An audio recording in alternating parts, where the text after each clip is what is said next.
Hello friends, আশা করি সবাই ভালো আছো। আমিও তোমাদের ভালোবাসায় ভালো আছি। তো প্রতিদিনের মতো নতুন একটা ভিডিও নিয়ে হাজির হয়ে গেছি। তো প্রতিদিন যেমন তোমাদের সাথে আমি লাঞ্চের থালি শেয়ার করি, আজকেও করছি, অবশ্যই দেখো। আর এই যে আমি একটা ছোট্ট প্যানে করে নিচ্ছি ডিম পোচ। তো চলো এবার লাঞ্চের থালিটা রেডি করব।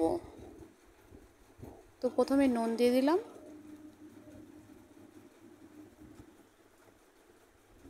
তারপরে নিচ্ছি সাদা ভাত। দেখো সাদা ভাতের সাথে আর কি থাকছে না থাকছে অবশ্যই তোমাদের সাথে শেয়ার করব। দেখো আমি একার জন্য কি করেছি। আর এক পিস লেবু, কাঁচা লঙ্কা,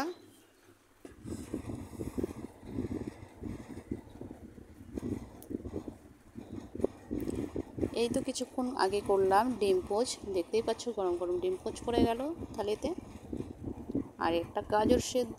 গাজর সেদ্ধ অবশ্যই সবাই খাবে, চোখের পক্ষে খুবই ভালো। আর এটা করেছিলাম আলু আর গাঠি কচু দিয়ে মিক্সড করে একটা চোখা, যেটার মধ্যে দিয়েছিলাম ধনেপাতা আর একটু কিছু মশলা অ্যাড করেছি। আর শুকনো লঙ্কা ভেজে সেই তেলটাও দিয়েছি, শুকনো লঙ্কাটাও অ্যাড করেছি। বাড়িতে ট্রাই করো, অবশ্যই তোমাদেরও ভালো লাগবে। আর পড়েছিল আমার থালিতে সোয়াবিনের একটা সবজি।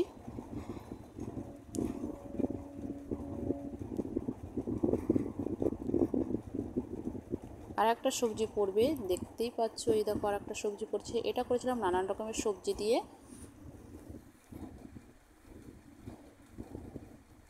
অনেক রকমের সবজি দিয়ে এই সবজিটা তৈরি করেছিলাম।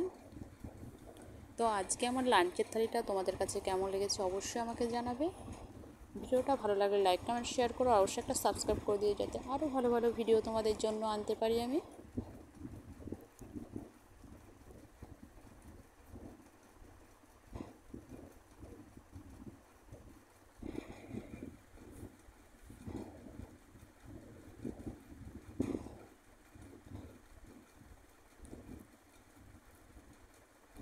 প্রতিদিনই আমি ভাবি কি করব, সবজি কি করব, কি রান্না করব। প্রতিদিনের মতনই অনেক কিছু হয়ে যায়, বাট একার জন্য কি করব সেটাই ভেবে উঠতে পারি না, কেননা টাইম আমার কাছে খুবই শর্ট।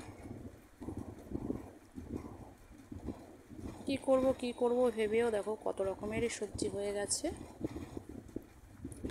আমার থালিতে আর কিছু থাকুক না, ডিমটা থাকবেই মাস্ট, কেননা ডিম আমি খুব ভালো খাই, তাই ডিমটা থাকে। আর নিরামিষ সবজি তো থাকবেই। আর চোখা তোমরা প্রায়ই দেখো আমার থালিতে আছে। ভালো থেকো, সুস্থ থেকো। এই ভিডিওটা এই পর্যন্ত, বাই বাই।